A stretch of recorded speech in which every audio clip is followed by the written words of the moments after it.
This is The Download from Sounds Profitable, your daily source for the essential news of the business of podcasting. Brought to you by Spreaker from iHeart. I'm Gavin Gaddis. Here's what you need to know for today, Monday, July 1st, besides the fact I moved to a new recording space and I need stuff on the walls. Bear with me. First up, news from Vidcon. Annual video industry conference and fan convention Vidcon took place in Anaheim, California last week. The information covered TikTok's renewed focus on longer videos. Despite their retiring official podcast support before it launched, this could be good news for video podcast distributors, and Digiday interviewed over a dozen Gen Z VidCon attendees on their concerns with the biggest video platforms and the growing presence of AI in content creation.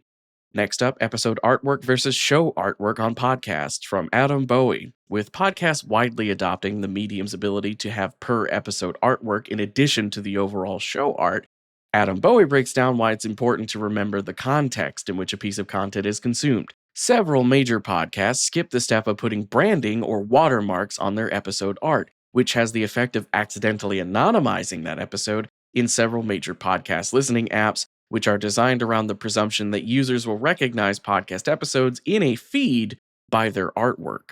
Next up, before new TV show Hindsight debuts, producer will release podcast adaptation. Writer and producer Mark Haynes is currently developing a TV series titled Hindsight, but while the show is in production, a star-studded official audio drama series dubbed Hindsight the Day Before is set to release in the lead-up to the show itself.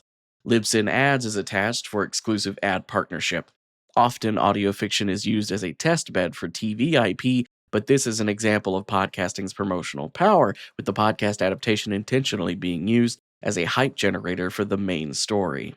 Next up, podcasts are becoming increasingly attractive for news operators.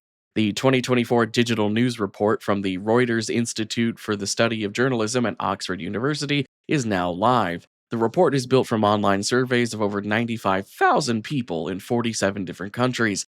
One key takeaway is the rising popularity of bundling podcasts with other media products in an all-access style subscription, boosting discoverability and monetization possibilities.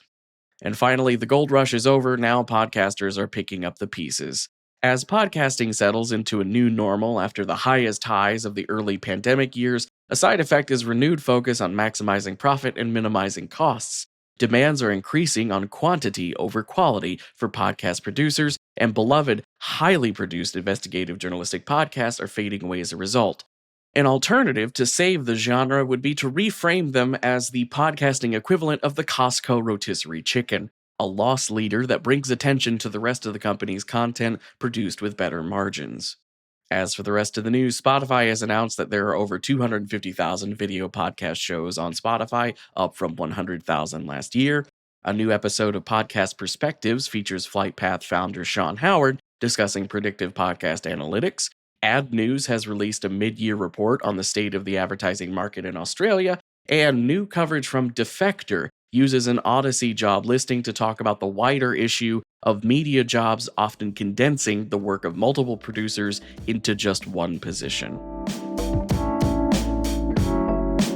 Be sure to check out the links to every article mentioned right in your podcast listening app or at soundsprofitable.com, where you can also subscribe to the newsletter version.